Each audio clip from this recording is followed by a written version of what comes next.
advice that you've ever been given? The best piece. Oh, that one's easy. The best piece of advice I've ever been given is there are no wrong cards. And with that, that means that things happen as they're meant to happen. Things are just as they are, and there's no good or bad. There's no point in dwelling in the past or dwelling in figuring out the mistakes that have happened or anything. Things just happen and they just is. And if the sooner you accept that, the easier it is to let go of things in life and progress forward. Hmm. So it's maybe along the lines of things happen for a reason. Are you someone who believes that?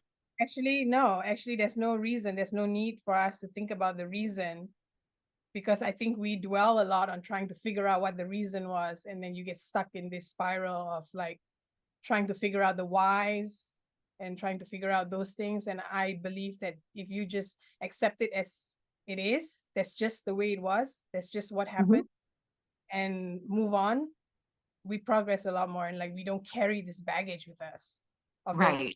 reason of why things happen. Hmm. You've had some difficult things happen in your life. You have written a memoir. It's called Enough, and it's called A Memoir of Mistakes, Mania, and Motherhood.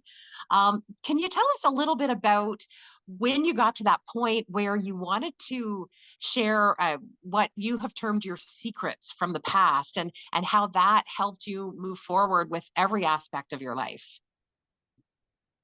I think it's got to do a lot with the stage of healing I got to.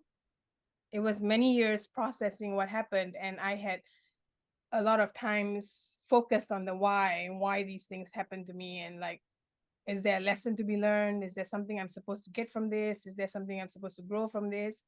But as I said, like when I realized that there was no reason to be stuck in that space anymore, I kind of found some kind of power to stand on, that I was no longer going to be um, suffocated, no longer going to be choked and chained to the past and the trauma and all these things that have happened to me, the mental illness. And I kind of found that standing, the foot to stand on, and the power within me to embrace myself for who I have become. And then realize that how important it was for me to share my story with other women who were possibly going through the same things, or Hmm. are supporting people who are going through the same things. I wanted to be one of these women who are changing the conversations around the subjects of trauma and mental illness. And I wanted to connect with somebody across the pages to be able to say that, hey, we're not alone.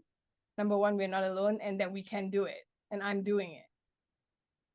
What sort of reaction have you had from other people, in particular from other women who maybe have had similar experiences as you? It has been tremendously overwhelming. When I wrote, it's kind of a very isolating exercise writing. It's a very private, intimate, but very private, personal kind of experience writing the book. But once it got Hmm. out into the hands of the public and people were reading, and I was getting emails and texts, I'm not text, sorry, emails and messages on Facebook and Instagram and all this about people who are going through the same thing, it really touched my heart that they felt seen, they felt heard, they felt like I knew what they had been going through and they're going through the same thing, and they gave them the sense of hope and power to trudge through these difficult times. And so that for me, I think was very, I have to say it's gratifying, because the point of my work is to, my one goal when I wrote this book was that I would touch one life, that one person will feel less alone and one person would feel empowered to carry on with the life that they imagine for themselves. And so hearing things like I feel heard, or I feel seen, or that like this has brought me back so much of hope from reading your story. I think that like a lot of gratitude for the courage and bravery that they showed in presenting that to me, in sharing that with me, the trust that they had in me as a safe place, that Hmm. for them to do that, I appreciate the courage and I appreciate the sincerity and genuinity that they presented by doing that. And at the same time, for me, I was very overwhelmed with gratitude to be in Yeah. a position of healing where I was able to give that to someone else and to receive that kind of affirmations back from them. Right. Must be really overwhelming.